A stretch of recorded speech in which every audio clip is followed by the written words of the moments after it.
नमस्कार बच्चों, क्या हाल चाल है। स्वागत है आपका बहुत बहुत। हम बायोलॉजी के 12वीं की एक क्लास पढ़ चुके हैं। आज है हमारा दूसरा लेक्चर। चैप्टर है हमारा पादपों में प्रजनन, उसमें भी पुष्पीय पादपों में प्रजनन। तो एक क्लास हमारी हो चुकी है। किसी ने ना पढ़ा हो तो पहले उसे जाकर पढ़े, चीजें और भी आसानी से समझ में आएगी। अन्यथा इसको पढ़कर भी उसको पढ़ सकते हैं, ज्यादा कठिन नहीं। दोनों में कोई खास इतना लिंक नहीं है। तो चलिए शुरू करते हैं। मैंने आपको टेपिटम पढ़ाया था, कई सारी परत पढ़ाई थी जो कि बीजाणुधानी के आसपास होती हैं, परागकोश के अंदर। टेपिटम के कार्य, टेपिटम क्या होती है? ये बीजाणु जो धानी होती है उसकी एक आंतरिक परत होती है, झिल्ली होती है, जो उसको सुरक्षा कवच का काम करती है और भी कई सारे कार्य करती है। तो ये क्या करती है? तो विकसित हो रही लघु बीजाणु को पोषण प्रदान करती हैं। बीजाणु धानी के अंदर जो लघु बीजाणु विकसित होते हैं ये उसको पोषण प्रदान करती है। ये एक झिल्ली है जो उसके आसपास होती है। और यह एक, हाँ ये प्रिंटिंग मिस्टेक हुई गवा,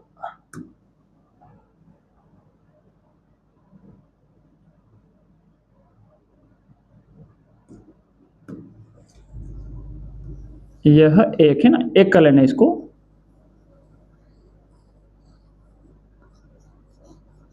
ठीक है, ये हो गया। यह एक केलेस एंजाइम का स्त्रावण करता है जो लघु बीजाणु के स्फुटन में सहायक होता है।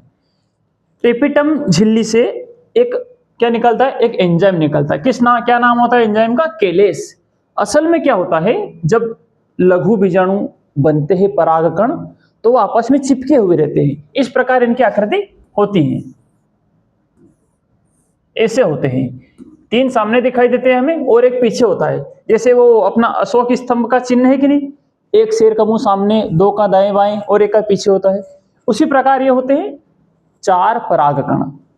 तो ये एक दूसरे से चिपके होते हैं। तो ये केलेस एंजाइम टेपिटम से निकलता है और उनको छोड़ने में, उनको तोड़ने में, अलग अलग बिखेरने में सहायता करता है। स्फुटन का मतलब होता है किसी भी चीज का फूटना है, बिखरना, बाहर जाना, उसमें यह कार्य करता है, सहायता करता है। अगला क्या है? टेपिटम एक पराग कीट का भी निर्माण करता है। अब ये पराग कीट, तो देखिए नोट में मैंने लिख दिया केलेस क्या है। केलेस एंडोथीसियम जो परत होती है बाहर वाली, उसके द्वारा बनाया जाता है। और ये पराग कण को जो इस प्रकार का होता है उसको तोड़ने में सहायता करता है। जो चिपके होते हैं, 1 2 3 चिपके आपस में, तो इनको बिखेरता है ताकि आगे जाके इनका परागण हो सके।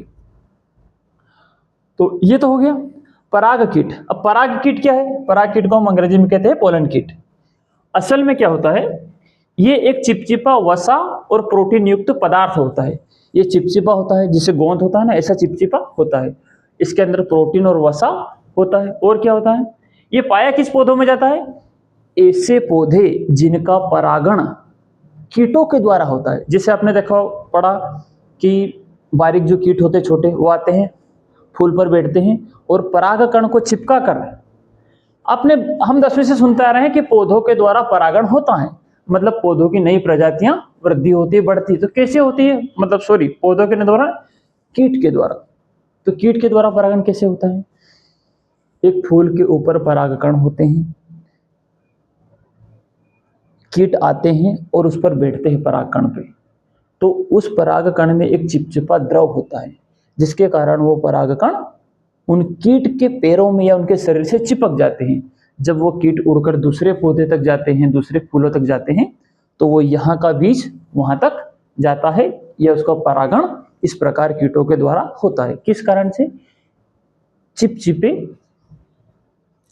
प्रोटीन युक्त पदार्थ के कारण। और ये किन पौधों में पाया जाता है? पराग कीट। ऐसे पौधे जो कीट द्वारा परागित होते हैं, यानी कि कीट परागित पौधों में पाया जाता है। तो ये एक, इसी को हम पराग कीट कहते हैं। एक प्रकार से चिपचिपा द्रव होता है, बस इतना समझ लीजिए। तो यह पराग कीट का भी निर्माण करता है। कौन करता है? टेपिटम। अगला है, यह स्पोरोपोलेनिन के निर्माण में भी मदद करता है। ये स्पोरोपोलेनिन क्या होता है? तो ये जो एक्जाइन, यानी कि जो बाहर की त्वचा होती है, पराग कण की जो बाहर की त्वचा होती है, जिसे हम एक्जाइन त्वचा कहते हैं, उसका एक प्रतिरोधी पदार्थ होता है। असल में क्या होता है बच्चों कि जो परागकण होते हैं ये कई सौ साल तक, 100, 200, 500, 700 साल तक सड़ते नहीं हैं। इतने साल बाद भी जब ये जीवाश्म के रूप में निकलते हैं तो ये जिंदा पाए जाते हैं। किस कारण से? मतलब ऐसी कोई ना कोई कठोर परत इनके बाहर रहती है जो इनको सड़ने गलने नहीं देती है। वो परत होती है, किससे बनी होती है? स्पोरोपोलेनिन, यानी कि वो स्पोरोपोलेनिन से वो परत बनी होती है। या ऐसे कह दो कि जो परत होती है बाहरी त्वचा, उसके ऊपर स्पोरोपोलेनिन होता है जो इनको सड़ने गलने से बचाता है। तो यह जीव जगत में, जैसे कि हमने देखा है फिजिक्स केमिस्ट्री की जगत में, रसायन विज्ञान की जगत में कई कठोर पदार्थ होते हैं, जैसे कि हीरा हो गया, फलाना ढिमका, कई सारे ऐसे कठोर पदार्थ होते हैं जो कि इतनी आसानी से सड़ते गलते नहीं, सबसे ज्यादा मजबूत होते हैं। तो जीव जगत में उसी प्रकार स्पोरोपोलेनिन जीव जगत का सबसे कठोर पदार्थ होता है। ये कई सौ साल तक सड़ता गलता नहीं है। तो स्पोरोपोलेनिन जीव जगत में सबसे कठोर होता है। इस पे अम्ल डाल दो, क्षार डाल दो, कोई भी पदार्थ डाल दो, ये सड़ता गलता नहीं है। ये लगभग 700 सालों तक सड़ता नहीं है। तो ये स्पोरोपोलेनिन का निर्माण किससे होता है? टेपिटम। या टेपिटम उसके निर्माण में सहायता करता है या मदद करता है। तो ये हो गए टेपिटम के कार्य। टेपिटम क्या होती है सब हम पिछली क्लास में डिटेल में पढ़ चुके हैं। अगला है हमारा, तो यहां तक एक यूं मान लीजिए कि एक बेसिक कॉन्सेप्ट यहां तक खत्म हो गया। कौन सी चीजें, झिल्लियां कहाँ होती है, कहाँ पे क्या होता है, ये सब हम यहां तक पढ़ चुके हैं पिछली क्लास को, इसके जस्ट आगे तक। अब हमारा टॉपिक स्टार्ट हो रहा है दूसरा। तो हमने पढ़ा था कि लघु बीजाणु जनन, अंडाणु जनन, परागकण, नर युग्मकोद्भिद, मादा युग्मकोद्भिद, ये सब मैंने आपको पिछली क्लास में पढ़ाया था। अब इन सब को हम अलग अलग डिटेल में पढ़ेंगे कि इनके अंदर होता क्या है, डिटेल में ये बनते कैसे हैं। तो हमारा पहला पॉइंट है लघु बीजाणु जनन, जिसे हम कहते हैं माइक्रोस्पोरोजेनेसिस। लघु यानी कि छोटे बीजाणुओं का जनन, यानी कि छोटे छोटे जो बीजाणु होते हैं परागकण को बनाने के लिए जो होते हैं, वो बनते कैसे, उनका जनन कैसे होता है, उनका जन्म कैसे होता है, उनके बनने की प्रक्रिया क्या होती है। तो किसी भी वस्तु के, व्यक्ति के, इंसान के, जीव के जन्म लेने की या बनने की जो प्रक्रिया है उसे हम कहते हैं जनन। अंग्रेजी में से कहते हैं जेनेसिस।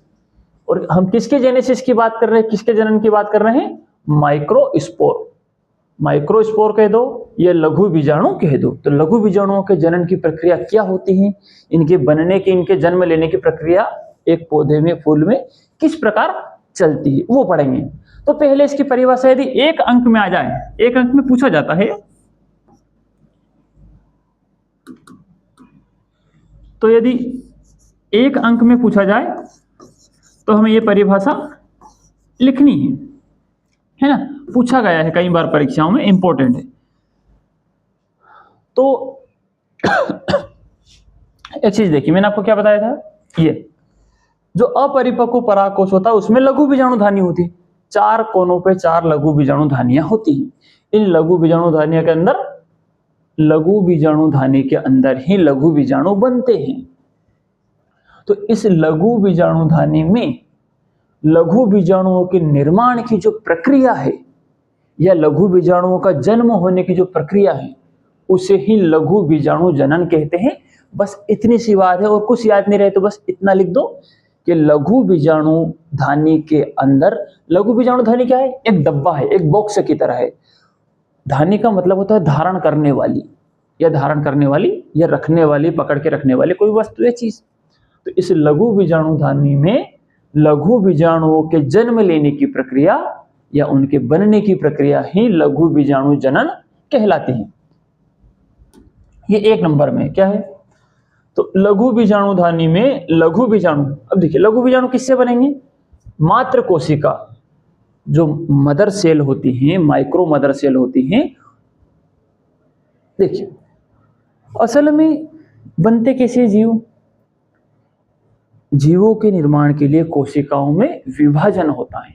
जीव को अपनी वृद्धि करनी हो, अपना विकास करना हो, तो उसकी कोशिकाओं में विभाजन होगा। किस कैसे विभाजन है? एक कोशिका टूटकर 2 हिस्सों में हो जाएगी। फिर वो दो के अलग दो हिस्से, चार हिस्से, फिर उसके चार, फिर उसके चार, मतलब दुगने हिस्से होते जाते हैं। उसको हम कहते हैं समसूत्री विभाजन। 1/2 हुई, गुणसूत्रों की संख्या समान हो तो वो समसूत्री विभाजन कहलाता है, और ये पौधों के विकास और पौधों की वृद्धि में सहायक होता है। लेकिन आप सोचिए कि जैसे कि दो जीव है, एक नर और एक मादा, दोनों के अंदर 20-20 गुणसूत्र हैं।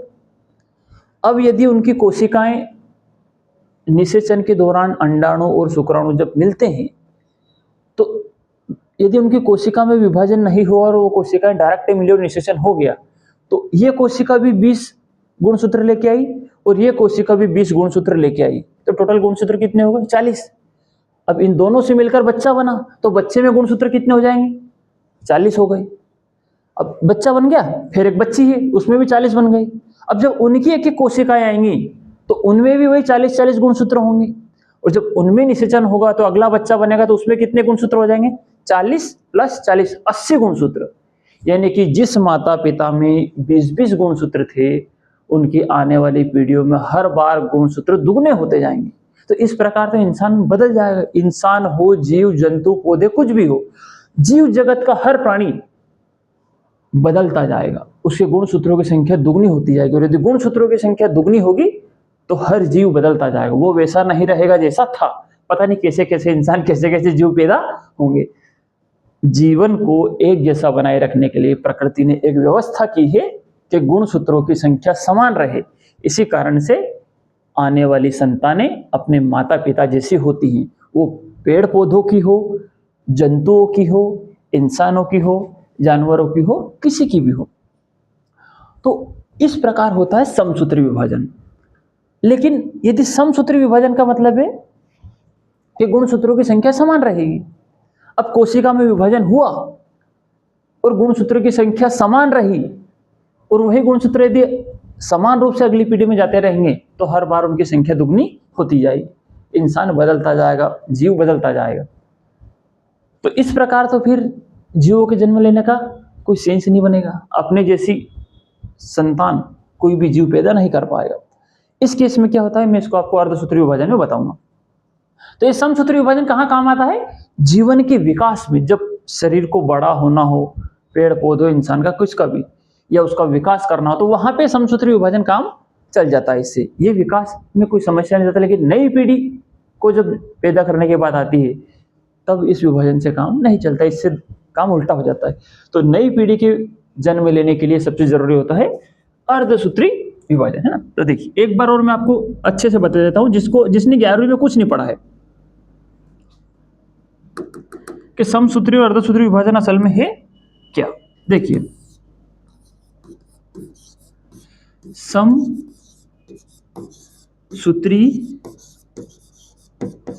विभाजन और ये है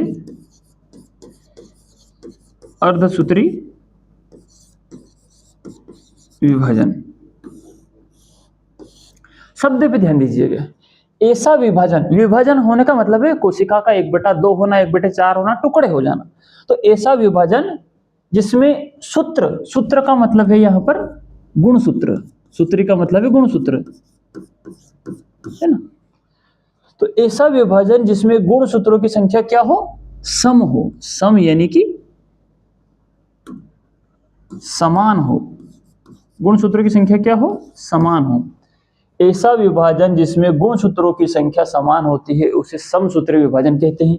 इसमें क्या होता है, एक कोशिका होती है, वो आगे चलकर बन जाती है 2 कोशिकाएं बन जाती है उसकी।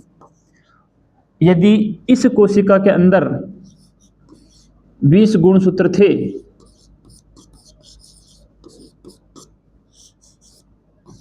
तो इन दोनों में भी क्या होंगे? 20-20। इनमें भी क्या होंगे? 20-20 गुणसूत्र होंगे। तो ये समसूत्री विभाजन कहलाएगा। इतनी सी बात। और अर्धसूत्री विभाजन में क्या होगा? एक कोशिका है, उसका जब विभाजन होता है तो कितने हिस्सों में बढ़ जाती है? 4 हिस्सों में। 1 2 3 4 हिस्सों में बढ़ जाती है। असल में डायरेक्ट 4 में नहीं बढ़ती है। अर्धसूत्री विभाजन 2 स्टेप में होता है। एक पहली स्टेप में जिसे अर्धसूत्री विभाजन मायोसिस 1 कहते हैं हम, और ये होता है मायोसिस 2। मायोसिस 2 होने के बाद में ये 4 होता है, तो इसे हम डायरेक्ट कह देते हैं कि अर्धसूत्री विभाजन में 4 कोशिकाएं बनती हैं। तो इसमें यदि 20 गुणसूत्र थे तो इनमें सब में कितने रह जाएंगे? आधे। आधे का मतलब ये नहीं कि सब में बंटवारा हो जाएगा 5-5 का। मूल कोशिका में यदि 20 गुणसूत्र थे तो जन्म लेने वाली कोशिकाओं में अर्धसूत्री विभाजन के बाद आधे आधे गुणसूत्र रह जाएंगे। विभाजन ऐसा विभाजन जिसमें सूत्र यानी कि सूत्रों की संख्या, गुणसूत्रों की संख्या कितनी हो? अर्ध। अर्ध यानी कि आधा, अंग्रेजी से हम कहते हैं हाफ। तो ऐसा विभाजन जिसमें सूत्रों की संख्या, गुणसूत्रों की संख्या आधी रह जाए विभाजन के बाद, उसे हम अर्धसूत्री विभाजन कहेंगे। तो इनमें गुणसूत्रों की संख्या रह जाती है आधी। बस अभी इतना समझ लो, इतनी अपने काम की चीज है, और ज्यादा डिटेल में गुण इसको अर्धसूत्री और समसूत्री को पढ़ने की जरूरत नहीं। ये वैसे हम 11वीं पढ़ चुके हैं, लेकिन जरूरत लगेगी तो मैं जो पॉइंट है वो आपको बताऊंगा। तो जो लघु बीजाणुधानी होती है, उसके जो लघु बीजाणु होते हैं उसके अंदर कौन से? लघु बीजाणु मात्र कोशिका में अर्धसूत्री विभाजन के द्वारा लघु बीजाणु चतुष्क बनने की क्रिया लघु बीजाणु जनन कहलाता है। देखिए अभी जितना समझ में आया थोड़ा बहुत तो ठीक है, अन्यथा इसको रहने दो भी, है ना। ये बस मैंने आपको इन्फॉर्मेशन बताई, इस पे हम वापस आएंगे। पहले इसकी पूरी डिटेल प्रक्रिया समझते तो आपको लगेगा कि इसमें समझने लायक कुछ है ही नहीं। देखिए क्या है असल, मैंने आपको पिछले दिन पढ़ाया था अपरिपक्व परागकोश पिछली कक्षा में। अपरिपक्व परागकोश का मतलब ये है बच्चों कि जैसे मान लो कोई फूल है ना, फूल के अंदर होते हैं बीज, ये किसी किसी फल में होता है, फल और फूल कई पौधों में सेम होता है, उसके अंदर होते हैं बीज। तो फूलों के अंदर बीज होते हैं। जब वो फूल कच्चा हो तो वो अपरिपक्व कहलाता है। जब फूल पक जाता है पूरी तरह से, जैसे फल कैसा पकता है उसी प्रकार फूल जब पूरी तरह पक जाता है तो वो कहलाता है परिपक्व परागकोश। और वही जब सूख जाता है और उसके अंदर जो बीज होते हैं वो भी कठोर हो जाते हैं और वो बाहर बिखर जाते हैं, जिससे नए फूलों का जन्म होता है, नए फूल उग आते हैं। तो जब वो फूट जाता है, सूख जाता है, उसके कण बिखर जाते हैं, उसे कहते हैं स्फुटन परागकोश। एक बार और ध्यान से सुनिए, अपरिपक्व परागकोश को ऐसा मान सकते हैं कि फूल अभी कच्चा है। परिपक्व परागकोश को हम ऐसे मान सकते हैं कि फूल पूरी तरह पक चुका है। और स्फुटन परागकोश का मतलब है कि फूल का स्फुटन हो चुका है, वह फूट चुका है, उसके बीज बाहर बिखर चुके हैं। इतना सा मतलब है तीनों बात का।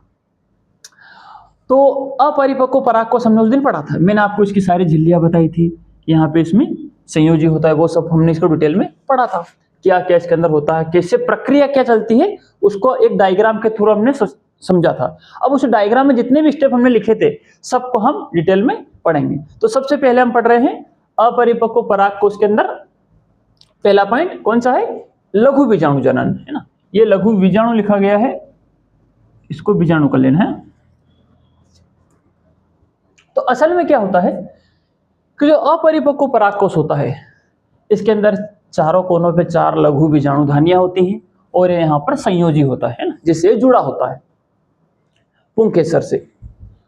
तो इस चारों लघु बीजाणुधानी, जो चारों बीजाणुधानियां होती है, लघु बीजाणुधानी के दो एक ही बात है, इन चारों कोनों पे होती है। तो हम चारों को अलग अलग नहीं पढ़ेंगे, हम बस एक को पढ़ेंगे, वही प्रक्रिया चारों में होगी। तो इस बीजाणुधानी के अंदर, या ऐसे कह दो लघु बीजाणुधानी के अंदर क्या होता है, इसकी जो कोशिकाएं होती है अंदर, उनमें समसूत्री विभाजन होता है। मतलब यदि 2 कोशिकाएं हैं तो वो टूटकर 4 हो जाएगी, 4 है तो टूटकर 8, यानी कि हर कोशिका के 2 हिस्से होते हैं। हर बार उनकी संख्या दुगनी होती जाती है। 100 है तो 200 हो जाएगी, 200 है तो 400, 400 है तो 800, 1000 है तो 2000, लाख है तो 2 लाख। तो इस प्रकार इन कोशिकाओं में अंदर क्या होता है, समसूत्री विभाजन होता है, जैसे हम माइटोसिस कहते हैं। तो समसूत्री विभाजन के द्वारा नई कोशिकाओं की उत्पत्ति भी होती है, नई कोशिकाएं बनती भी है और उनकी संख्या भी बढ़ती है, उनकी वृद्धि। सिंपल सी बात है, नई कोशिकाओं जन्म लेगी तो संख्या तो बढ़ेगी, कॉमन सेंस की बात है। तो समसूत्री विभाजन के द्वारा नई कोशिकाओं की उत्पत्ति है ना। समसूत्री विभाजन को कहते हैं 2n, यानी कि द्विगुणित। द्विगुणित का मतलब है बच्चों समसूत्री विभाजन, मतलब ये है कि गुणसूत्र उसमें कैसे हैं, द्विगुणित है। द्विगुणित है मतलब जैसे पहले थे वैसे के वैसे ही उसमें गुणसूत्र है, जिसे हम अंग्रेजी में कहते हैं डिप्लॉइड। इसे 2n से दर्शाते हैं। तो जहां जहां पे समसूत्री विभाजन होता है वहां की कोशिकाएं कैसी होती हैं, द्विगुणित होती है, जिसे अंग्रेजी में हम कहते हैं डिप्लॉइड, और द्विगुणित को 2n से दर्शाते हैं। तो समसूत्री विभाजन होगा, समसूत्री विभाजन से नई कोशिकाओं की संख्या में वृद्धि होगी। अब जब ये नई कोशिकाएं कई सारी बन जाती है तो फिर असली प्रक्रिया इसमें शुरू होती है। इन नई कोशिकाओं से मान लो एक कोशिका बनती है, नई कोशिका बनती है जो कि द्विगुणित होगी। उस नई कोशिका को पीएमसी भी कह सकते हैं और एमएमसी भी कह सकते हैं। पीएमसी का मतलब है, यहाँ पे लिख रखा है ना, पीएमसी यानी कि पोलन ग्रेन है ना, इसमें आई और लगा लेना ना, पोलन ग्रेन मदर सेल, परागकण मात्र कोशिका, हिंदी में कहेंगे इसे हम परागकण मात्र कोशिका। तो एक नई कोशिका बनती है जो कि द्विगुणित होती है, उसको हम कहते हैं परागकण मात्र कोशिका कह दो या माइक्रो मदर सेल कह दो। एमएमसी यानी कि माइक्रोस्पोरो मदर सेल, लघु बीजाणु मात्र कोशिका। दोनों का मतलब परागकण से ही, मतलब लघु बीजाणु से ही परागकण, दोनों एक दूसरे से बनते हैं। मतलब परागकण बनता कैसे, लघु बीजाणुओं के द्वारा ही परागकण बनता है आगे चलकर। तो लघु बीजाणु मात्र कोशिका कह दो या परागकण मात्र कोशिका कह दो, एक ही बात है, एक ही वस्तु के दो नाम है।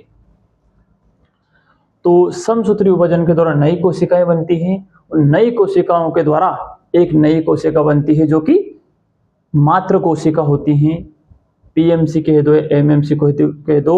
उस मात्र कोशिका में फिर होता है अर्धसूत्री विभाजन। ध्यान रहे बच्चों, मात्र कोशिका या पितृ कोशिका, जैसे कि मैंने अभी आपको थोड़ी देर पहले बताया था, असल में क्या होता है, यदि समसूत्री विभाजन हुआ, यहां भी गुणसूत्र 20 आ गए, यहां भी गुणसूत्र 20 आ गए। हम किसी इंसान की बात कर लेते हैं, गाय भैंस जानवर किसी की बात कर लेते हैं, जब इनमें निषेचन होता है तो क्या होगा, यदि इस कोशिका मान लो समसूत्री विभाजन हुआ, 20-20 गुणसूत्र हैं, तो पुरुष में भी, पुरुष जो कोशिका है यानी कि जो शुक्राणु ना,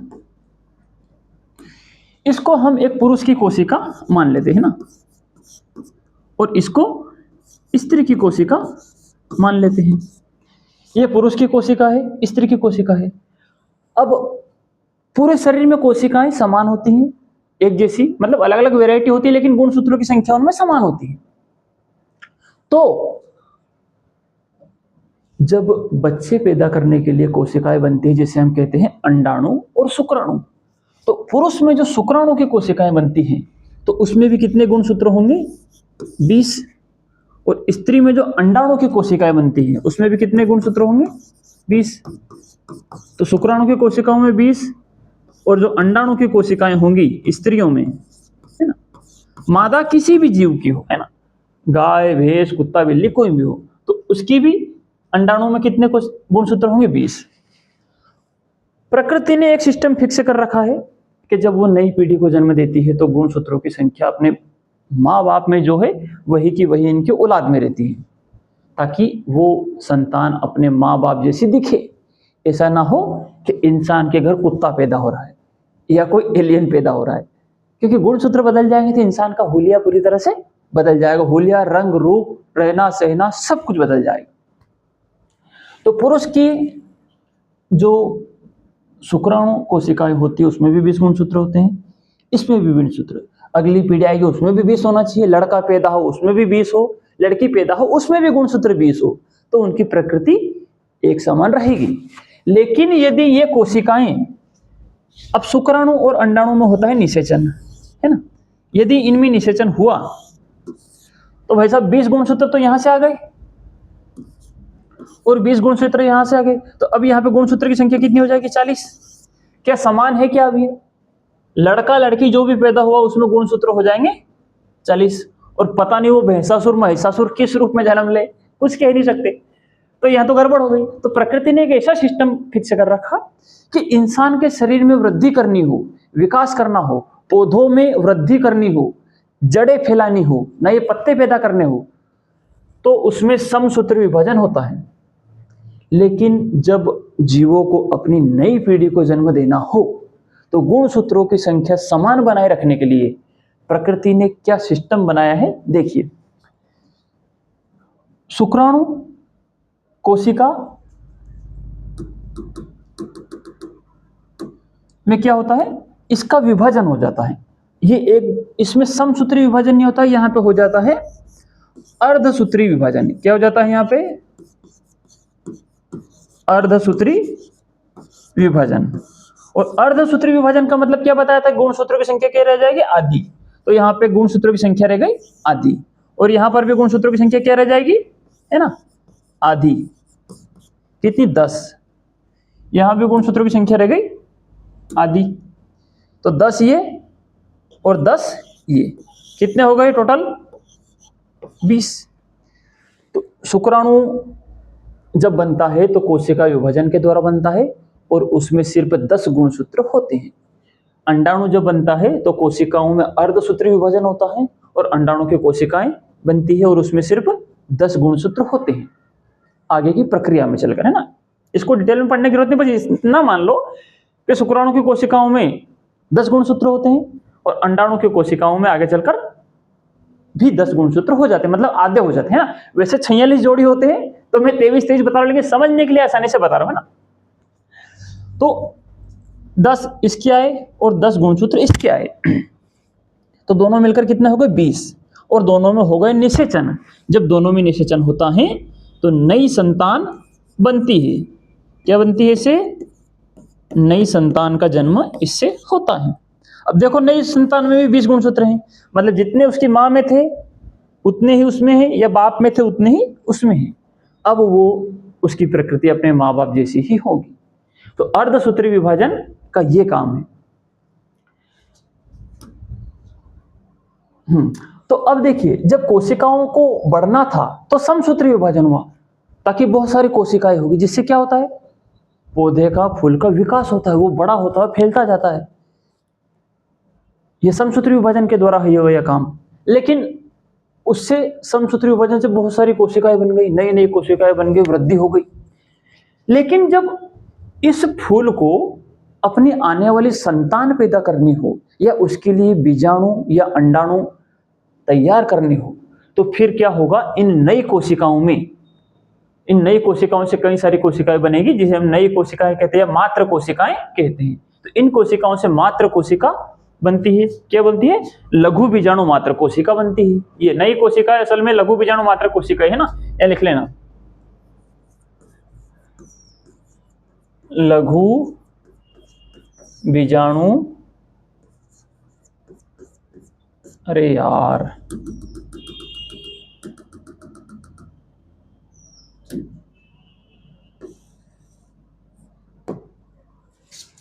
क्या होता है, यहां पे बनता है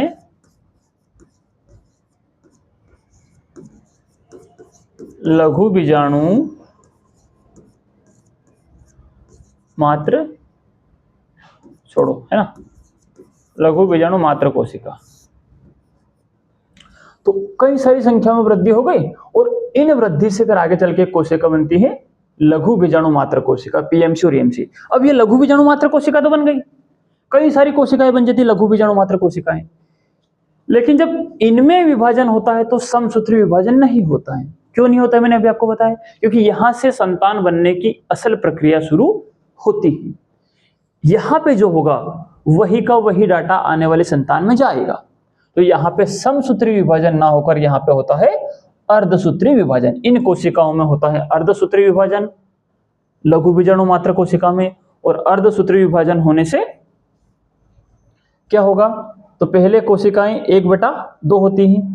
असल में मैंने एक स्टेप छोड़ दी है यहाँ पे, है ना, ये 1/2 होती हैं, फिर 2 की ये 4 हो जाती हैं, 2 इससे बनती है, 2 इससे बनती है, और ये 4 एक चिपके हुए रूप में एक साथ रहती है ना। तो बुक में भी ऐसे ही बताया गया है, अन्यथा इसमें एक स्टेप छोड़ दी गई है ना। तो इन कोशिकाओं में अर्धसूत्री विभाजन होता है, पहला अर्धसूत्री विभाजन है ना, एक्चुअली इसको, ये पहला अर्धसूत्री विभाजन है और ये है सेकंड,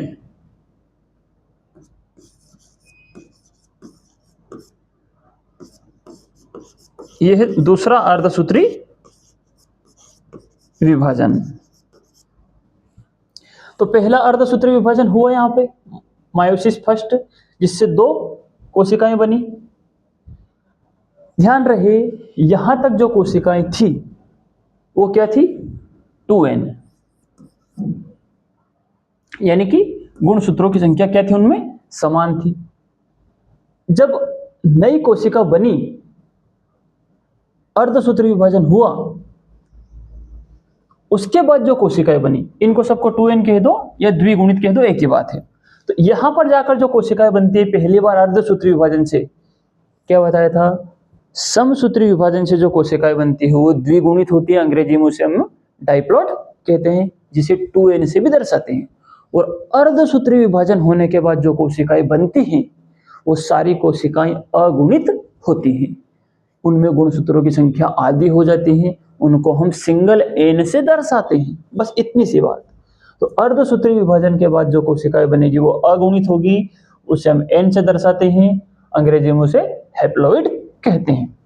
तो अर्धसूत्री विभाजन से 2 कोशिकाएं बनी, इन 2 से फिर 2 बनती है और ये 4 हो जाती है। लेकिन ये चारों कोशिकाएं अलग अलग नहीं होती हैं, ये एक दूसरे से चिपकी होती हैं, और यही कोशिकाएं लघु बीजाणु कहलाती है। मतलब एक लघु बीजाणु की कोशिका ले ली हमने, है ना, लघु बीजाणु की मात्र कोशिका ले ली, मतलब एक लघु बीजाणु ले लिया।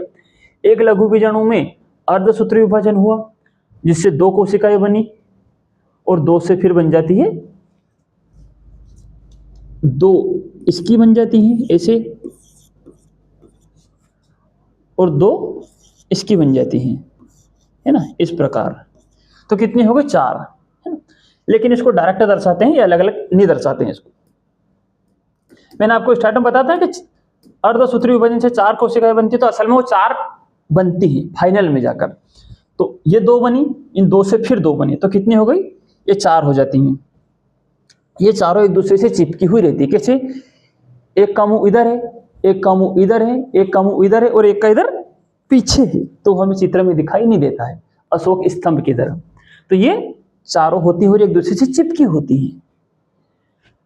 4 हैं, एक दूसरे से चिपकी हैं, और नाम क्या है, लघु बीजाणु। 4 लघु बीजाणु एक दूसरे से चिपके होते हैं, तो इसको हम कहते हैं लघु बीजाणु चतुष्क। चतुष्क संस्कृत का शब्द है, जिसे अंग्रेजी में, जिसका हिंदी में मतलब होता है 4। संस्कृत में चतुष्क, हिंदी में 4, और अंग्रेजी में उसे हम कहते हैं टेट्राड। तो ये होता है लघु बीजाणु चतुष्क। कितने परागकण होते हैं इसमें, 4 परागकण होते हैं या 4 कोशिकाएं होती है, एक ही बात है।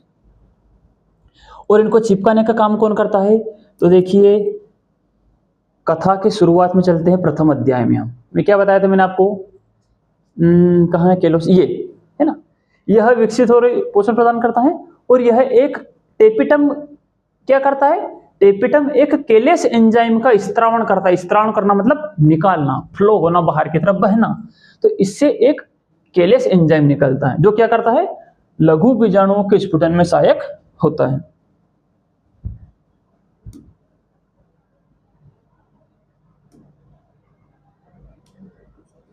तो ये केलेस इसको तोड़ता है। तो यहां पे लघु बीजाणु चतुष्क 4 होते हैं।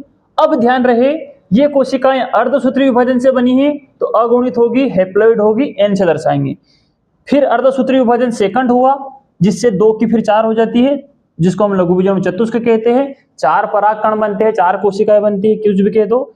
ये भी अगुणित होगी, n मतलब अगुणित होगी, और केलोस यहां पर होता है। अब जब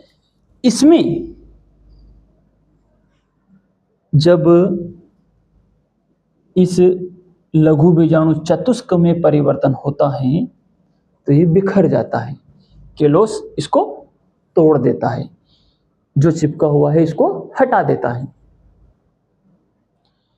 तो इसमें परिवर्तन होता है, ये चारों बिखर जाते हैं, और अलग अलग बन जाते हैं। ये इसे दिखते हैं, एक इधर एक इधर एक इधर और एक इधर। इस प्रकार 4 परागकण बन जाते हैं, है ना। तो इसको लिख लेना।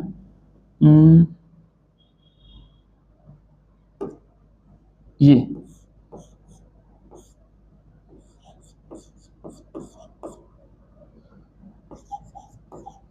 इस 4 परागकण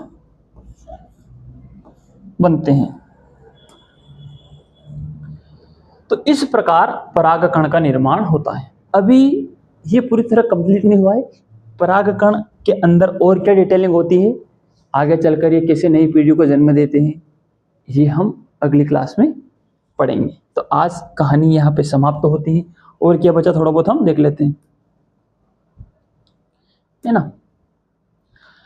तो ये हो गई लघु बीजाणु जनन की प्रक्रिया। एक बार और मैं आपको अच्छे से बताता हूं। अपरिपक्व परागकोश में लघु बीजाणुधानी के अंदर लघु बीजाणुओं का जन्म होने की प्रक्रिया लघु बीजाणु जनन कहलाती है। 1 नंबर में आया तो मामला खत्म कर देना यहीं पे। 5 नंबर में सवाल पूछा जाता है, ये डायग्राम भी बनाना है ऐसा, और जैसा मैं बोल रहा हूं वैसा बोल के लिखना है। कैसे लिखेंगे? अपरिपक्व परागकोश में जो लघु बीजाणुधानी होती हैं, लघु बीजाणुधानी में समसूत्री विभाजन के द्वारा नई कोशिकाओं की संख्या में वृद्धि होती है। उन नई कोशिकाओं से लघु बीजाणु मात्र कोशिका का निर्माण होता है। लघु बीजाणु मात्र कोशिका में अर्धसूत्री विभाजन के द्वारा लघु बीजाणु चतुष्क का निर्माण होता है। लघु बीजाणु चतुष्क के द्वारा ही 4 परागकण इस लघु बीजाणु चतुष्क का निर्माण होता है, जिसमें 4 परागकण आपस में चिपके रहते हैं, जिसे लघु बीजाणु चतुष्क कहते हैं। और इस लघु बीजाणु चतुष्क में परिवर्तन होकर 4 परागकण बनते हैं। कहानी खत्म। 5 नंबर में आए तो इतना लंबा चौड़ा लिखना है, यह डायग्राम भी बनाना है। ये कथा लिखने की जरूरत नहीं है, तो आपको समझने के लिए कि पीएमसी और एमएमसी होता क्या है। तो देखिए 1 नंबर की परिभाषा को एक बार ध्यान से समझ लो फिर कि लघु बीजाणु जनन क्या है। तो लघु बीजाणुधानी में लघु बीजाणु मात्र कोशिका में अर्धसूत्री विभाजन के द्वारा लघु बीजाणु चतुष्क यानी कि टेट्राड बनने की क्रिया लघु बीजाणु जनन कहलाता है। यह हो गया, यह प्रक्रिया हो गई। अब यदि 5 नंबर में पूछा जाए तो कैसे छापना है, ये मैंने जो बोला था वही कभी लिख दिया है। देखो लघु बीजाणु जनन परिभाषा कैसे लिखेंगे 5 नंबर के लिए, तो सिर्फ परिभाषा लिखनी, परिभाषा प्लस हमें पूरा का पूरा इसका क्या बनाना है, डायग्राम भी बनाना है। कौन सा? जो मैंने पिछले पेज पे बनाया है। तो कैसे लिखेंगे?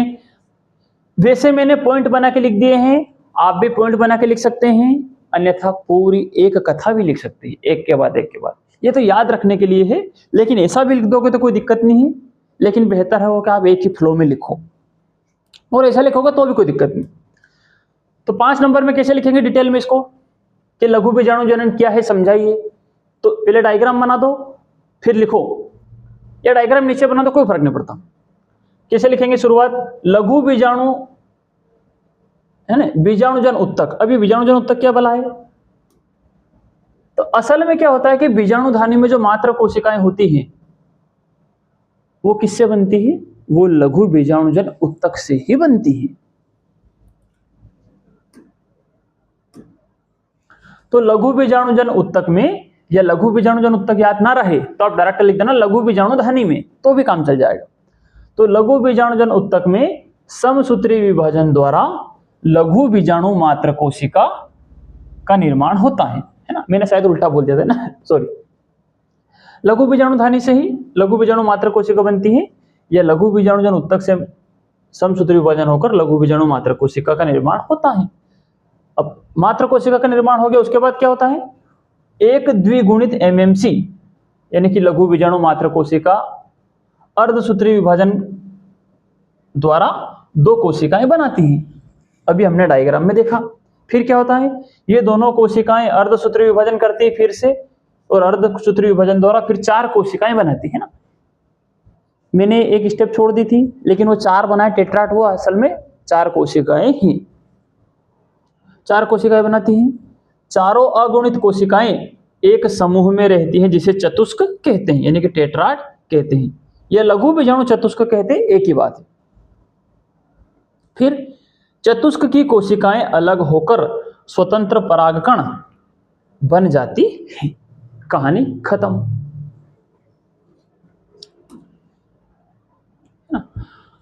तो लघु बीजाणु जनन हो जाता है, 4 परागकण बन जाते हैं, वो अलग अलग होकर बिखर जाते हैं। उस लघु बीजाणु जनन हो जाता है, उसके बाद क्या होता है? तो देखिए, ये लघु बीजाणु जनन, तो मैंने क्या बताया अभी, लघु बीजाणुओं का जन्म हुआ है, वो बिखर कर बाहर नहीं गए हैं, फैले नहीं हैं। तो लघु बीजाणु जब तक बनते हैं और पकते हैं तब तक परागकोश अपरिपक्व अवस्था में होता है, लेकिन जब वो पक जाते हैं, पूरी तरह कंप्लीट हो जाते हैं, तब वो परिपक्व परागकोश हो जाता है। मैंने आपको पिछले डायग्राम में, मतलब पिछले लास्ट क्लास में बताया था कि लघु बीजाणु धानी के अंदर कहीं भी जगह नहीं होती है, पूरी तरह पैक होती है, कई सारी कोशिकाएं होती हैं, है ना। पिछले चित्र में भी शायद हमने ऐसा ही पढ़ा के देखिए, ये पूरी तरह क्या होती है, पैक होती है, कहीं कुछ दिखता नहीं है, पूरी जाम होती है। लेकिन जब लघु बीजाणु मतलब जब परागकण बन जाते हैं तो इसके छोटे छोटे दाने बन जाते हैं, अलग अलग कण बन जाते हैं और ये उसमें बिखरे रहते हैं, मतलब अंदर भरे होते हैं, ऐसे दाने बन जाते हैं इसके और अलग अलग हो जाते हैं। बहुत सारी जो कोशिकाएं होती है, पूरा जाल होता है, वो खत्म हो जाता है और लघु बीजाणु एक डब्बे की तरह दिखती है कि अंदर देखो तो कण दिखाई देते हैं। तो ऐसे दानों की तरह ये परागकण बन जाते हैं, तो इनको हम परागकण कहते हैं या पोलन ग्रेन भी कह सकते हैं। और क्या क्या चीजें थी, तो ये मैंने आपको पढ़ाया था कि जो अंदर वाली झिल्ली होती है वो अभी भी मौजूद है, जिसे हम टेपिटम कहते हैं। अब जो लघु बीजाणु धानी थी, देखिए यहां तक ये पूरा डिब्बा क्या कहलाता था, लघु बीजाणु धानी कहलाता था, ये बीजाणु धानी कहलाता था, बीज के अणु इसके अंदर थे। लेकिन जैसे ही ये परागकण बने और ये अलग अलग हो गए कोशिकाओं से, तो अब ये लघु बीजाणु धानी ना कहलाकर, क्योंकि इसके अंदर क्या है, परागकण बन गए इसके अंदर, तो यदि इसके अंदर परागकण बन गए तो अब इस डब्बे को कहेंगे परागपुटी। पुटी का मतलब भी डब्बा ही होता है, यह बॉक्स होता है, यह धारण करने वाली कोई चीज, तो परागकणों को धारण करने वाला डब्बा या थैली कह दो, एक ही बात है। तो अब इसमें परागकण अलग हो गए हैं, तो इसे लघु बीजाणु धानी ना कहकर इसे हम कहेंगे परागकण पुटी या परागपुटी भी कह देते हैं, पोलन ग्रेन। तो ये परागकण इसके अंदर है, ये है परागपुटी, इसके अंदर वाली जो सतह वो टेपिटम होती है, हमने पिछले क्लास में डिटेल में पढ़ा था इसको। इसके जस्ट बाहर जो होती है परत, उसे मध्य परत कहते हैं, उसके बाहर जो परत होती है उसे हम अंतस्थीसियम कहते हैं, और जो सबसे बाहरी परत होती है वो क्या होती है, बाह्य परत, है ना, अधिचर्म भी से हम कहते हैं। अब यहां तक तो क्या बताया, कुछ ज्यादा कोई नई चीज नहीं, बस ये है कि ये लघु बीजाणु धानी सब इसका नाम पड़ गया परागपुटी, और ये कोशिकाओं की जगह बन गए परागकण। तो 3 चीज नई हो गई, लघु बीजाणु धानी बन गई, परागपुटी, और ये अंदर बन गए परागकण। 2 चीज तो ये नई हो गई। और यहां पे तीसरा कार्य क्या होता है कि अब परागकण बन तो गए, परागकण अलग अलग भी हो गए, बिल्कुल रेडी हो गए अपनी नई जिंदगी शुरू करने के लिए, बाहर निकलने के लिए।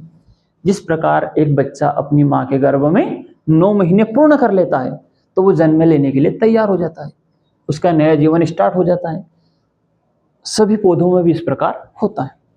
ये बच्चे हैं एक प्रकार से, और इनकी गर्भ अवस्था पूर्ण हो चुकी है, अब ये बाहर आने के लिए रेडी है परागकण।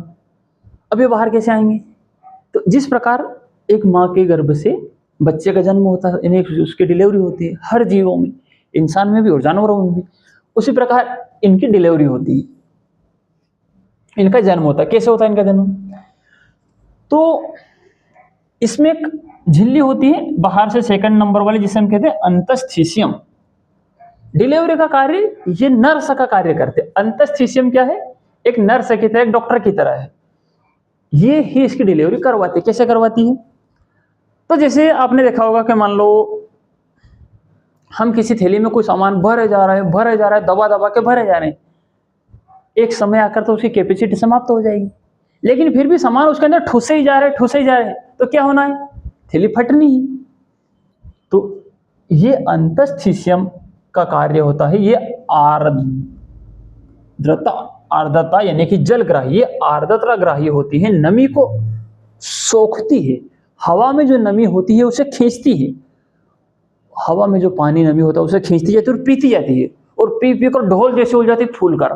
अब जब ये फूलती जाती है, फूलती जाती है, तो इसकी भी एक कैपेसिटी होती है, इसकी कैपेसिटी फुल हो जाती है, ये पूरी भर जाती है, लेकिन ये फिर भी रुकती नहीं है, ये इतना पानी खींचती जाती है, इतना खींचती जाती है कि एक स्थिति में आकर ये फट जाती है, वो पानी इसके अंदर समाहित नहीं हो पाता है। तो जब पानी इसके अंदर समाहित नहीं हो पाता है, तो जब ये फटती है, तो देखिए जब ये फटती है तो बाहर वाली को पहले फाड़ेगी, बाहर वाली को फाड़ दे तो अंदर वाली तो वैसे भी कठोर नहीं होती है, तो जैसे ही ये फटती है ये भी फट जाती है और इन सबको ये फाड़ देती है, और जो गोल बॉक्स हमें यूं दिख रहा है ये फटकर यूं हो जाता है और सारे परागकण बिखर जाते हैं नीचे की तरफ, ऐसे दिख रही थी ये, और ये ऐसे हो जाती है, तो सारे परागकण बाहर गिर जाते हैं। तो ये सीन स्फुटन के बाद, फूटने के बाद, अब ये फूटता कहां से, तो देखिए इसमें पूरे में कोशिकाएं होती हैं, मैंने आपको बताया यहां भी होती है, यहां भी होती है, हमने यहां भी सब जगह देखा।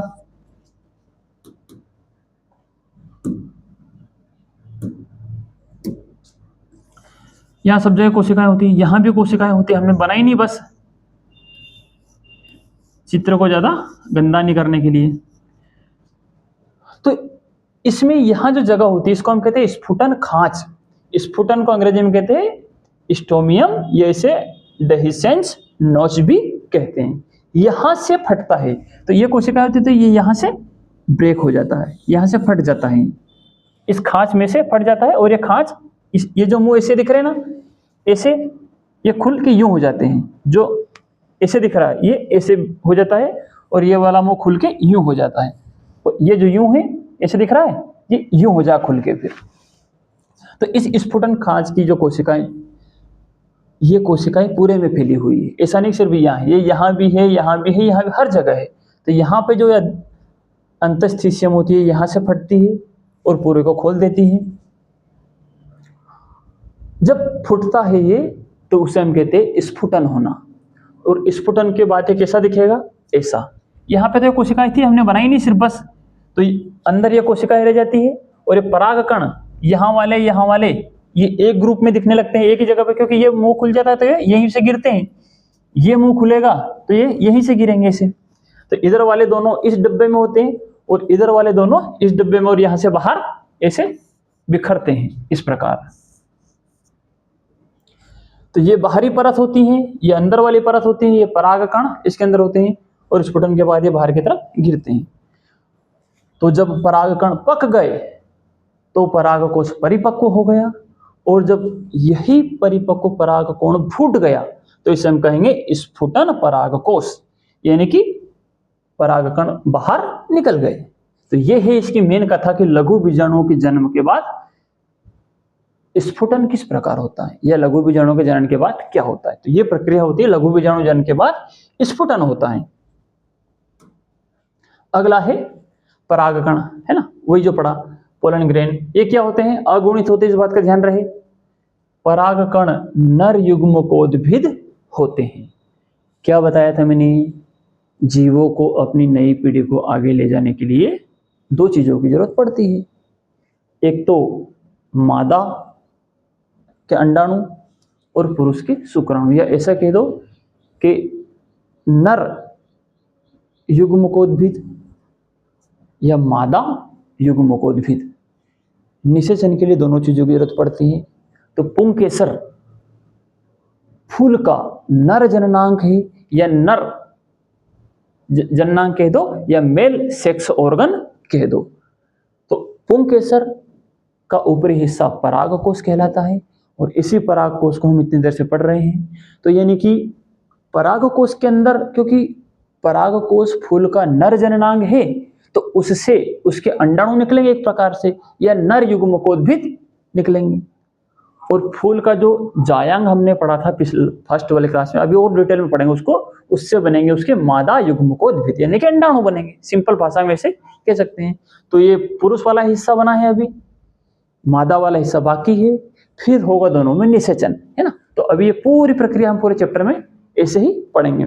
तो परागकण फाइनली निषेचन होकर नया पौधा नहीं बना है, बस नए पौधे को बनाने के लिए, नए फूल को बनाने के लिए नर वाला हिस्सा तैयार हुआ है लगभग, इसमें भी अभी कुछ चीजें बाकी हैं, रेडी हुआ है।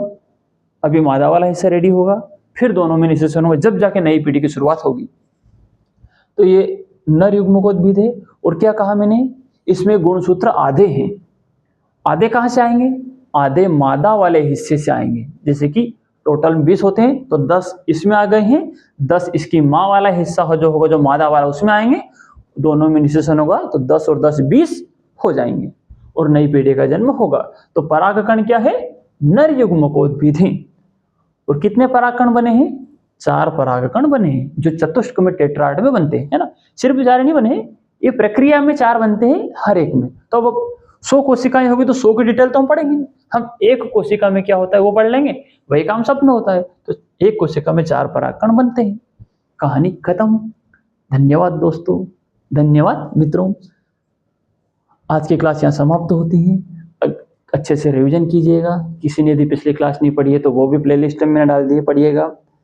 Physics, chemistry, mathematics, bio, Hindi और अंग्रेजी, PCMB वालों का पूरा कंप्लीट पैकेज में आपको पढ़ा रहा हूँ। यूट्यूब पे बिल्कुल फ्री है, सबकी प्लेलिस्ट बना रखी है, कुछ भी डाटा छोड़ेंगे नहीं। समय से पहले कोर्स खत्म होगा आपका, रिवीजन भी करेंगे। तो आपके यार दोस्तों से बोलिए, आइए जुड़िए। यदि आपको मेरा पढ़ाने का तरीका पल्ले पड़ रहा हो तो चैनल को लाइक, सब्सक्राइब और शेयर कीजिए और बने रहिए।